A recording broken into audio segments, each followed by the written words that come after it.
జీవితం సక్రమంగా గడవాలంటే వెనక ముందు చూసుకోమని చెప్తారు పెద్దలు.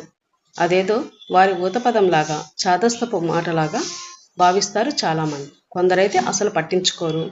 కానీ ఆ మాటల్లో ఎంతో నిజమందంటున్నారు జీవితంపై అవగాహన కలిగిన వాళ్ళు. చూపుల పరిధి చాలా విస్తారమైనది, దాని శక్తి అనంతమైనది. లోకంలో మానవ మనుగడ కోసం ఎన్ని శాస్త్రాలు, విధానాలు, పద్ధతులు ఉన్నాయో వాటన్నింటికి చూపును అనుసంధానం చేసి వాటికి తగినట్లుగా భాష్యం చెప్పవచ్చు. అంటే వేదాంతపరంగా, సామాజికవేత్తలు సమాజ సేవకు ఉపయోగపడేలా, ఆశావాదులు ఆ దృక్పథంతో జీవించే విధానాన్ని అలవాటు చేయడానికి, మానవతావాదులు, మనస్తత్వవేత్తలు, విద్యావేత్తలు వారి వారి మార్గాల్లో ఒక్కొక్కరు ఒక్కొక్క రకంగా చూపును విశ్లేషిస్తారు. ఎటు చూసినా భగవంతుడి ఉనికి ఉంటుంది అంటారు ఆధ్యాత్మికవేత్తలు. చూసే ప్రతి వస్తువు, మనిషి, పశుపక్షాదులే కాకుండా నది, కొండ, చెట్టు, గుట్ట, పుట్ట ఇలాంటి అన్నింటినీ భగవస్వరూపాలుగానే చూడాలని చెబుతారు. వెనుకకు చూడండి, అనుభవాన్ని పొందండి, దీన్ని చెబుతారు అనుభవజ్ఞులు. దీని భావం తెలియాలంటే జీవితపు లోతుల్లోకి వెళ్ళాలి. అనుభవం అనేది ఒక్కసారిగా ఏర్పడేది కాదు. జీవితం గడిచే కొద్దిగా అనుభవం పెరుగుతుంది.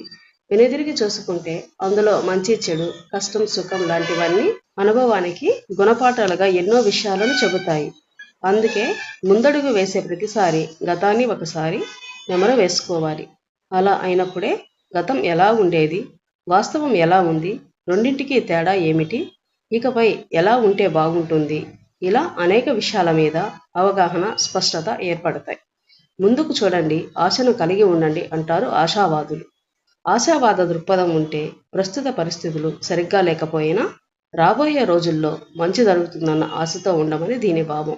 ఆ ఆలోచనలతో ఉంటే కృషి, పట్టుదల, నిబద్ధత పెరుగుతాయి. ఫలితంగా సత్ఫలితాలు పొందుతారు. చుట్టూ చూడండి, కనుగొనండి అంటారు సామాజికవేత్తలు. సమాజం అంటే అందరూ కలిసిందే. అలాంటప్పుడు నిన్ను నువ్వు చూసుకోవడంతో పాటు ఎదుటి వారిని, చుట్టూ ఉన్నవారిని చూడాలి.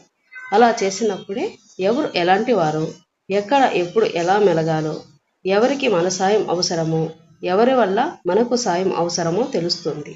ఫలితంగా జీవితాన్ని వాస్తవిక దృక్పథంతో సాగించడానికి అవకాశం ఉంటుంది. లోపలకు చూడండి, మిమ్మల్ని మీరు కనుగొనండి అంటారు వేదాంతులు. దీని భావం ఆత్మపరిశీలన చేసుకోమని. అలా చేయడం వల్ల ఎవరి లోపాలు వారికి స్పష్టంగా తెలుస్తాయి. ఫలితంగా మారడానికి ప్రయత్నం మొదలవుతుంది. పక్కలకు చూడండి, సమానత్వం కనబడుతుంది అంటారు మానవతావాదులు. నీలాగే నీ పక్కన ఎందరో ఉన్నారు, వారిలో నీ అవసరం ఉన్నవారు ఉండొచ్చు. అలా అవసరమైన వారికి తన వంతు సాయం అందించాలన్నదే ఈ సందేశం. స్థిమితంగా ఉండలేక దిక్కులు చూడటం ఓటమికి సూచన అంటారు మనస్తత్వవేత్తలు. అంటే గెలుపు కోరుకునేవారు నిశిత దృష్టి, ఏకాగ్రత కలిగి ఉండాలని దీని భావం. అందరి కోణాల నుంచి చూస్తే ఎవరి వివరణ, భాష్యం వారి శాస్త్రరీత్యా సబబైనదే సరైనది. జీవితం అందంగా సాగాలంటే సానుకూల దృక్పథం కలిగి ఉండాలి. అలా చేస్తే జీవితం సుసంపన్నం అవుతుంది. మరి మా వీడియో కానీ మీకు నచ్చినట్లయితే లైక్ చేయండి, షేర్ చేయండి, అలాగే సబ్స్క్రైబ్ చేయండి.